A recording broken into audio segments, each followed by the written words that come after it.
creo que el esfuerzo del equipo se ha visto recompensado. Estamos ante un rival, pienso que de los mejores de la categoría, si no el mejor, un equipo que lleva un par de años o tres jugando de una manera junta y jugando muy bien. Hemos entrado bien en el partido, la primera media hora nos ha costado entender cómo jugaban ellos, habíamos hablado y aún así nos ha costado dos errores, creo que de los goles que podían ser defendibles, pero bueno, ellos llevamos una semana trabajando y en cambio la segunda parte el esfuerzo de los chavales ha sido titánico, jugando con uno menos, el trabajo de los primeros 20 minutos ha sido tremendo y darle la enhorabuena a los chavales por su trabajo.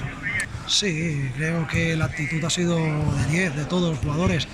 Ellos han intentado siempre hacer lo que yo les decía, que es lo importante, y sobre todo ellos tienen que creer que a través del esfuerzo y del trabajo y del equipo pues saldrán los resultados.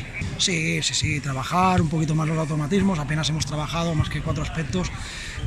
Sí, conocernos, juntarnos, trabajar y que el equipo asimile lo que yo quiero y yo conocerlos mucho más a fondo a ellos.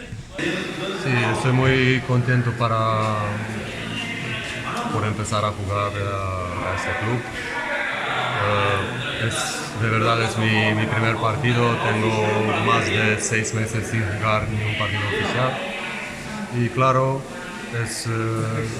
yo creo que hoy hemos ganado un punto muy importante, un punto psicológico.